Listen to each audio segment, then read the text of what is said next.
Garrett Castleberry here with some final thoughts regarding our panel for CSCA 2026. The panel title, Everything But Teaching, Increasing Student Success Beyond the Classroom. Well, we close out with the prompt, how can we incorporate more holistic learning while still maintaining boundaries?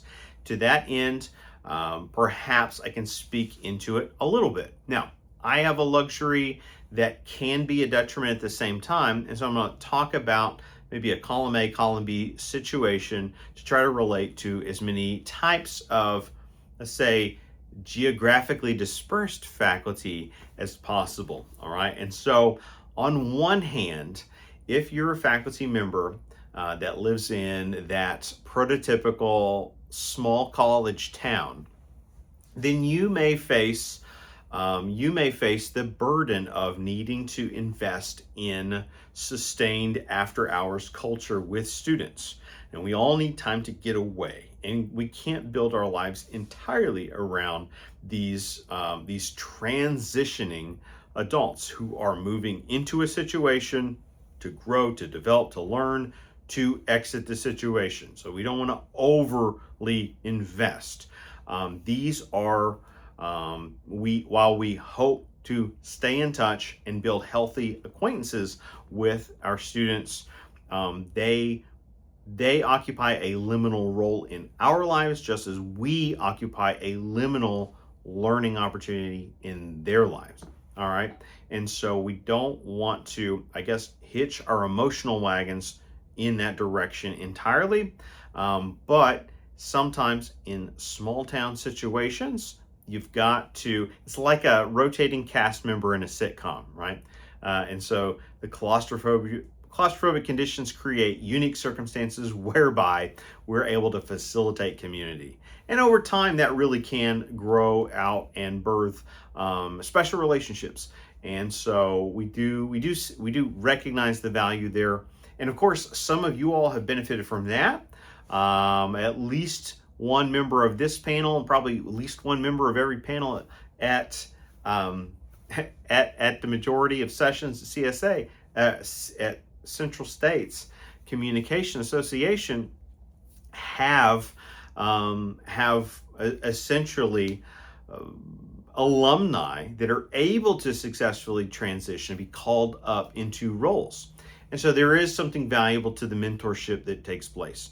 But holistic learning can mean a few different things. So I'm trying to just spotlight a couple of things. On the other hand, if you live in a larger metropolitan area, it's easier to step away. It's easier to get away from the student stakeholders, maintain a well-balanced lifestyle where you're able to breathe and exhale without those same expectations. And there's nothing wrong with allowing students to see what our various performances of everyday life, as Irving Goffman would suggest.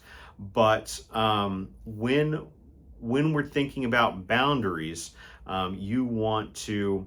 I do think we're moving into a new zone in which our digital footprints are definitely, keeping track of our decision-making quality. So you want to foster healthy culture and community.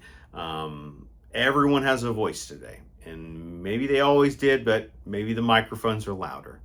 And make sure that we're fostering strong opportunities. So just as we all note in casual conversation in between sessions and after hours that the discipline is a really small connected world, right? This sentiment that you can't turn around without running into person X again, right? That we all get, you know what I'm saying here.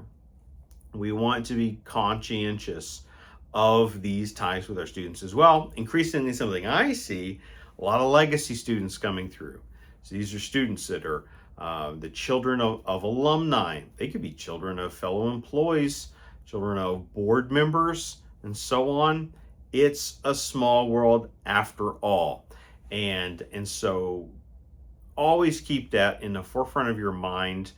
And while I do think we went through a period of uh, kind of esoteric release in which the internet promised this liberation we'd never before encountered, the reins are drawn back in.